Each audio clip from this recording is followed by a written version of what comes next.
जिंदगी भर रहेगा हमें इसका गम। इस बरस ईद कैसे मनाएंगे हम। हेलो मैं दानिश। इस नज़्म को सुनने के बाद, पूरा वीडियो देखने के बाद आप भावुक मत होना, मत रोना, बस इस वीडियो को सुन लेना, जैसे भी सुन लेना, ठीक है दोस्तों। आप ये सोच रहे होंगे कि हम ये बातें क्यों कह रहे हैं। हम ये बातें सिर्फ इसलिए कह रहे हैं क्योंकि हिंदुस्तान में जो भी आज के दौर में माहौल खड़ा करा जा रहा है, कभी नमाज को लेकर के, कभी ये कहा जा रहा है कि आप छतों के ऊपर नमाज नहीं पढ़ सकते हैं, कभी ये कोई कह रहा है कि आप कब्रिस्तान में भी नमाज़ पढ़ लीजिए, कोई ये कह रहा है कि सड़क के ऊपर नमाज ना पढ़िए।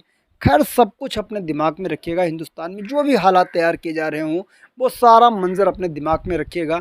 और अदनान प्रताप बड़ी साहब की नज़्म सुनने के बाद एक प्यारा सा कमेंट्स करना। उसके बाद में भारतीय जनता पार्टी के एक भी मंत्री हैं, उन्होंने बड़ा ही खूबसूरत बयान दिया है। हम भी उससे सहमत हैं, आप भी उससे सहमत हैं। क्या बयान दिया है वो वीडियो के अंत में हम बताएंगे। पहले नज़्म को सुन लेते हैं।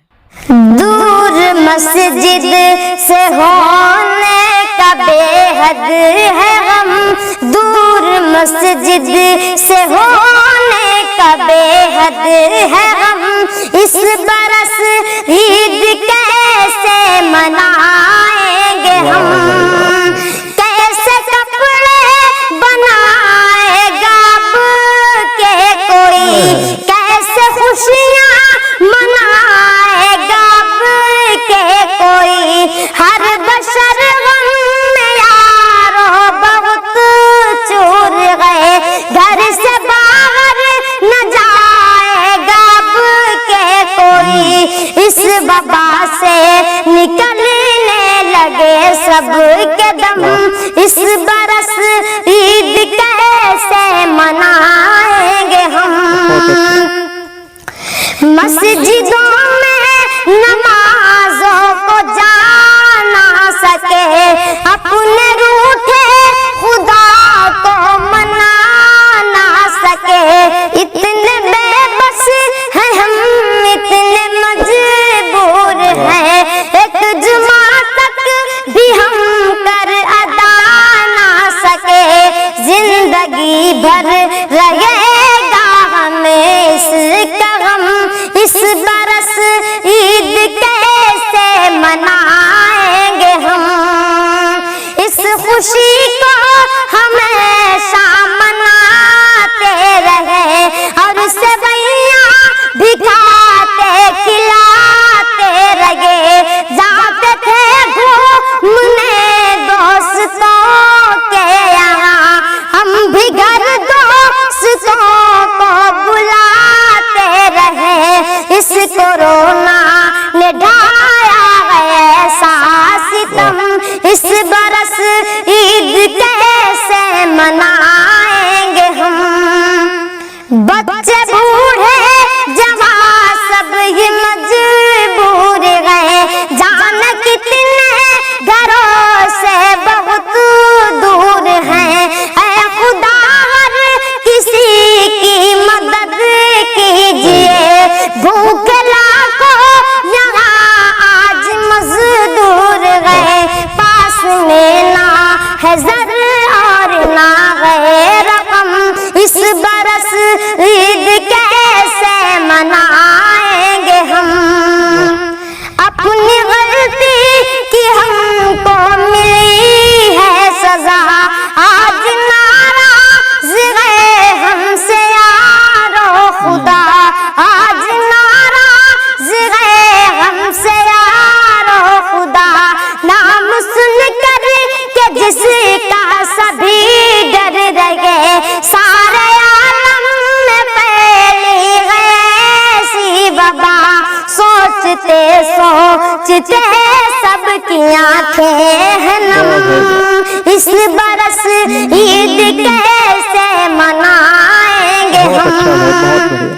दर्द दिल की दवा है खुदा, बस तू ही सबका हाजत रवा है खुदा।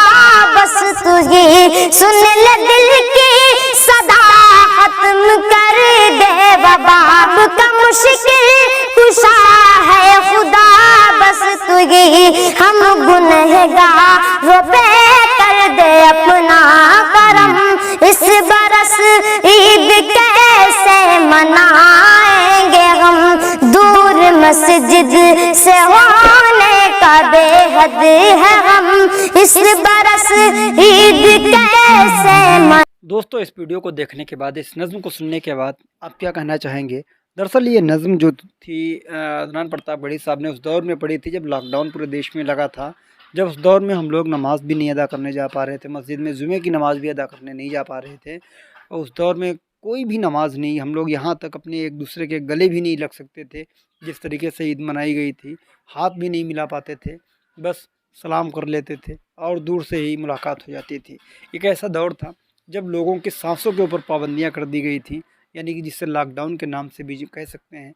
लॉकडाउन में बिल्कुल आवागमन बंद हो गया था, लोग घर के बाहर भी नहीं निकल सकते थे, दो लोग कहीं पर बैठ नहीं सकते थे, क्योंकि वो एक संपर्की बीमारी थी। अगर आपको है तो आपके संपर्क में जो भी शख्स आएगा वो भी उसी तरह हो जाएगा।